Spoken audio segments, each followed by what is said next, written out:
ননদদের বাড়িতে কিছু শেষ হলে যা করে। যা, এটা শেষও হয়ে গেল মা।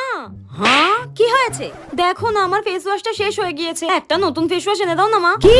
এখন আমি বাজার যাব তোর জন্য ফেস ওয়াশ আনতে? হ্যাঁ প্লিজ মা, এবার একটা বড় ফেস ওয়াশ এনে দাও। এইটুকু ফেস ওয়াশ কে এনে দেয়? কতদিনই বা যায় বলো তো? এক সপ্তাহ ঠিকঠাক যায় না, এবার তুমি আমাকে বড় ফেস ওয়াশ এনে দেবে? হ্যাঁ, আবার বড় আনতে হবে? ওই দেখি তোর ফেস ওয়াশটা দে দেখি। হ্যাঁ নাও, ভালো করে একটু দেখি তো নেই নাকি। এই তো সেদিনকে এনে দিলাম, এক সপ্তাহ এখনো হয়নি।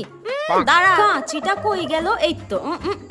হবে না আবার। এ কি কাটছো কেন এটাকে? এই তো হয়ে গেছে। এই দেখ, এর ভেতরে এখনো অনেকটা আছে। এটা দিয়ে তোর এখনো এক সপ্তাহ হয়ে যাবে, তারপর তোর বাবাকে বলবো এনে দেবে। ধর। কি? ওই পিঙ্কিটার মধ্যে কি আছে? তুমি মাখো ওই ফেস ওয়াশ, আমি মাখবো না। আমার যে স্কিন আছে তাতেই হয়ে যাবে। যাও এখান থেকে, ভালো লাগে না। মেয়ের তেজ দেখো না। মাখতে হবে না, আমিই মাখবো, ফর্সা হয়ে যাবো বাবা। মাখতে হবে না, বেশি বেশি জেদ।